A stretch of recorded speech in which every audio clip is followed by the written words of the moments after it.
നമസ്കാരം. അടുത്തൊരു ലിസ്റ്റ് എന്ന് പറയുന്നത് അസിസ്റ്റന്റ് സെയിൽസ്മാൻ എക്സാം റാങ്ക് ലിസ്റ്റാണുള്ളത്. അപ്പോൾ അതിനകത്ത് 9/8/2005 നടന്ന പരീക്ഷയായിരുന്നു ഇത്. അപ്പോൾ അതിൻ്റെ റാങ്ക് ലിസ്റ്റാണുള്ളത്. Assistant salesman civil supplies corporation നടന്ന എക്സാം ആയിരുന്നു. അതിൻ്റെ റാങ്ക് ലിസ്റ്റാണുള്ളത്. അതിൻ്റെ ഡേറ്റും എത്ര തന്നെയാണ്? 11/5 മുതലാണ്, ഈ മാസം 11-ാം തീയതി മുതലാണ്. അത് തിങ്കളാഴ്ച മുതലാണ് എഫക്റ്റ് ആകാൻ തുടങ്ങുന്നത്. ഓക്കെ, അപ്പോൾ അത് നോക്കാം. എത്ര പേർ ലിസ്റ്റിലുണ്ടോ എന്നറിയാം. ലിസ്റ്റിൻ്റെ നമ്പർ ഇതാണ്. നിങ്ങൾക്കത് ഗൂഗിളിൽ അടിച്ചു കൊടുത്താലും കിട്ടും. ഏത് റാങ്ക് ലിസ്റ്റ് നമ്പർ 382/206DOE എന്നൊക്കെ അടിച്ചു കൊടുത്താൽ കിട്ടും. ഓക്കെ, അപ്പോൾ ഇത് നോക്കാം. ലിസ്റ്റ് അതിനും ഇത് എറണാകുളം ഡിസ്ട്രിക്റ്റ് കേട്ടോ. എറണാകുളമാണ്, എറണാകുളം ഡിസ്ട്രിക്റ്റാണ്. മെയിൻലി അത് പറയാം EKM Ernakulam, my famous EKM. അപ്പോൾ എറണാകുളം ഡിസ്ട്രിക്റ്റിലെ ആയിരുന്നു ലിസ്റ്റ്. ഇതൊക്കെ അവിടുത്തെ വന്നേക്കുന്നത് ഏകദേശം എത്ര മാർക്കാണ് വന്നേക്കുന്നത് നോക്കാം. 80 ആണ്. ഓക്കെ, 83, 80. അപ്പോൾ ഓരോന്നിനും ഇച്ചിരി ഡിഫറൻസ് ഉണ്ട്. ഫസ്റ്റ് റാങ്ക് ഫോർവേഡ്സ് EWS ആണ് വന്നേക്കുന്നത്. EWS ആണ് ഫസ്റ്റ് വന്നേക്കുന്നത്. ഓക്കെ, കണ്ടില്ല? അപ്പോൾ അത് ഫസ്റ്റ് നിയമനം അങ്ങനെ തന്നെ നടന്നു പോകും. ഓക്കെ, അപ്പോൾ നെക്സ്റ്റ് 80 മാർക്സാണ്. എറണാകുളം ഇച്ചിരി കുറവുണ്ടെന്ന് തോന്നുന്നല്ലേ. നല്ല ഒരു 80 മേളിൽ പോകുന്നില്ല.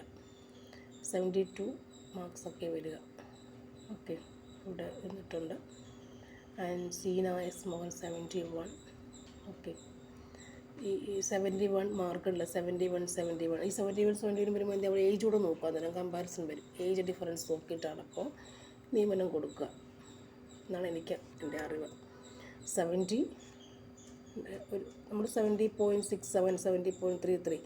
അപ്പോൾ ഇതൊക്കെ എന്ന് പറയുമ്പോൾ കണ്ടില്ലേ, ഒരു പോയിൻറ്റ് നമ്മൾ നെഗറ്റീവ്സാണ് അവിടെ പോയതല്ലേ. നെഗറ്റീവ് മാർക്കാണ് അവിടെ വാല്യുബിൾ ആക്കിയത്. നെഗറ്റീവാണ് അവിടെ നോക്കിയത്. അപ്പോൾ അത് നമ്മൾ ശ്രദ്ധിക്കണം. കാം ആൻഡ് ക്വയറ്റായിട്ടിരുന്ന് എക്സാം ഹോളിൽ നിന്ന് എക്സാം എഴുതാൻ ശ്രദ്ധിക്കണം.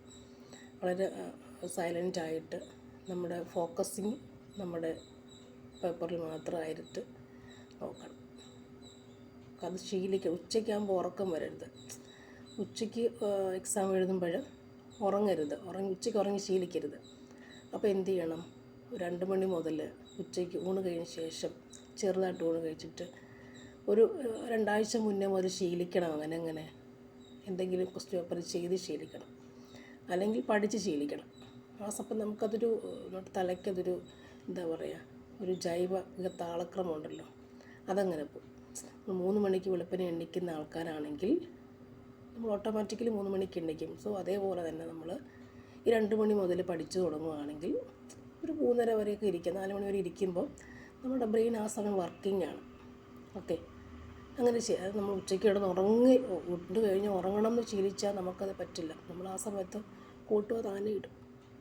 അപ്പോൾ അതിനെന്താ ചെയ്യേണ്ട ഒരു മാർഗ്ഗം? ഇപ്പോൾ സപ്ലിമെൻ്ററി ലിസ്റ്റ് ഇവിടെ എന്താണ്? നീതു പ്രസാദ് 65 മാർക്കാണ്. ഈഴവ. മറ്റത് എത്രയായിരുന്നു? 83. ആ സമയത്തല്ലേ വന്നേ അല്ലേ. ഇവിടെ 65, 63 ഒക്കെ മാർക്ക് കമ്പാരിസൺ ഓരോന്നിലും വരുന്നുണ്ട്. അപ്പോൾ നമ്മൾ ജില്ലാ ബേസിക്കും ഇത് വളരെ വ്യത്യാസമുണ്ട് കേട്ടോ. എന്തു വന്നാലും നമ്മൾ 80+ മാർക്കിന് വേണ്ടി പഠിച്ചെങ്കിൽ മാത്രമേ നമുക്കത് കിട്ടുകയുള്ളൂ എന്നുള്ളതാണ്. റാങ്ക് ലിസ്റ്റ് വരാൻ പറ്റുകയുള്ളൂ. ഒരു 5-10 കൊല്ലം 5 കൊല്ലം മുമ്പത്തെ അവസ്ഥയല്ല ഇപ്പോൾ ഉള്ളത്. വളരെ ക്രൂഷ്യലാണ്. കാരണം എല്ലാവരും വളരെ ടൈറ്റായിട്ട് പഠിക്കുന്ന ആൾക്കാരാണ്. ട്രൈബൽ 47,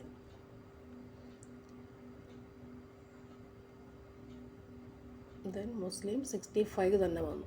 ഓക്കെ, അപ്പോൾ ഞാൻ പറഞ്ഞു വന്നത് ഉച്ചയ്ക്ക് ഉറങ്ങി ശീലിക്കരുത്, പഠിക്കുക എന്നുള്ളതാണ്. ഒരു ക്വസ്റ്റ്യൻ പേപ്പർ ചെയ്യുക, അത്രയേ ഉള്ളൂ. അപ്പോൾ നിങ്ങൾ യൂട്യൂബിൽ സെക്ഷനാണെങ്കിലും ക്വസ്റ്റ്യൻ പേപ്പർ എടുക്കുമ്പോൾ ആൻസേഴ്സ് പറയുന്നതാണെങ്കിൽ പോലും ചെയ്യാം. മോക്ക് ടെസ്റ്റ് മാത്രം എല്ലാ സമയം ചെയ്യാൻ പറ്റുക.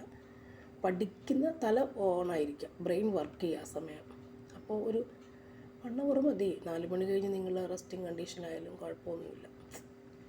പിന്നീട് സന്ധ്യ കഴിഞ്ഞ് പഠിക്കാൻ. അപ്പം ഒരു 2 മണി മുതൽ വർക്കാവണം, തല വർക്ക് ചെയ്യണം. അപ്പോൾ നമുക്കത് എക്സാം ഹോളിൽ നമുക്കത് ആക്റ്റീവായിരിക്കും. ഫുഡ് ഇപ്പം നിറച്ച് കഴിക്കണമെന്നില്ലല്ലോ. നമ്മൾ എന്തായാലും പഠിക്കാനിരിക്കുകയല്ലേ. ഫുഡ് കുറച്ച് കഴിക്കുക. എനിക്ക് നിറച്ച് കഴിച്ചെങ്കിലേ പഠിക്കാൻ പറ്റുള്ളൂ, ആക്റ്റീവ് ആവുള്ളൂ. എൻ്റെ ആക്ടിവിറ്റി ടൈം അപ്പോഴും അല്ല. രാവിലെ ഒരു 9 മുതൽ 11:30, 12 വരെ ഏകദേശം ആക്റ്റീവ് ടൈം എൻ്റെ അതാണ്. അപ്പോൾ ഇവിടെ ലിസ്റ്റൂടെ നോക്കാം ബാക്കി. നിങ്ങളുടെ ആക്റ്റീവ് ടൈം അങ്ങനെയല്ല. ഉച്ചയ്ക്ക് എനിക്ക് ഉറക്കം വരും, പക്ഷെ ഞാൻ ശീലിക്കുന്നുണ്ട് എപ്പോഴും. ഓക്കെ, അപ്പോൾ അത് മടി മാറ്റുക, എന്നിട്ട് പഠിക്കാനിരിക്കുക. അതായത് ഉച്ചയ്ക്ക് ഇരുന്നിട്ട് ക്വസ്റ്റ്യൻ പേപ്പർ ചെയ്ത് ശീലിക്കുക. ഓൺലൈനിൽ നിങ്ങൾക്ക് കിട്ടും, അല്ലെങ്കിലും യൂട്യൂബ് ക്ലാസ്സുകൾ കാണുകയോ, ഇപ്പോൾ എൻ്റെ പ്രൊമോട്ട് ചെയ്യുമല്ല, യൂട്യൂബ് ക്ലാസ്സുകൾ കാണുക. ഏത് ക്ലാസ് എനിക്ക് ഇഷ്ടമുള്ള ക്ലാസ് കാണാം, അത് കാണുക. നമ്മുടെ ആക്റ്റീവ് വർക്കിംഗ് അങ്ങനെ ചെയ്യും. അപ്പോൾ ഇത്ര പേര് 281 പേര് മെയിൻ ലിസ്റ്റിലുണ്ട്, 277 ഇപ്പോൾ സപ്ലിമെൻ്റ് ലിസ്റ്റിലുണ്ട്, 42 പേരല്ലേ ഡിഫറെൻ്റ്ലി ഏബിൾഡ്. ആൻഡ് 600 പേർ ലിസ്റ്റാണ് ഇറക്കിയേക്കുന്നത്. 600 പേർ ലിസ്റ്റാണ് ഇറക്കിയേക്കുന്നില്ല. എന്നാൽ നമ്മുടെ തൃശ്ശൂർ ഡിസ്ട്രിക്റ്റ് എത്രയായിരുന്നു ഇറക്കിയേക്കുന്നത്? 436 പേരുടെ ഇറക്കിയിട്ടുള്ളൂ. പക്ഷേ എറണാകുളം വന്നപ്പോഴോ 600 പേർ ലിസ്റ്റാണ് ഇറക്കിയേക്കുന്നത്. മനസ്സിലായി? തൃശ്ശൂർ ഡിസ്ട്രിക്റ്റ് 197 പേരായിരുന്നു മെയിൻ ലിസ്റ്റ് വന്നത്. എന്നാൽ ഇവിടെ എറണാകുളത്തോ 281 പേർ ലിസ്റ്റ് ഇറക്കിയേക്കുന്നത്. ആ ഡിഫറൻസ് എന്ന് പറയുമ്പോൾ അവിടെ വേക്കൻസി ഉണ്ട്, അതിൻ്റെ ആനുപാതികമായി ഇറക്കുന്നത് അവിടെ. അപ്പോൾ എറണാകുളത്ത് വേക്കൻസി ഉള്ളത് കൊണ്ടാണ് അതിൻ്റെ ആനുപാതികമായി അവിടെ ഇത്ര ലിസ്റ്റ് ഇടുന്നത്. ഓക്കെ, അതോട് നോക്കാം. So thank you.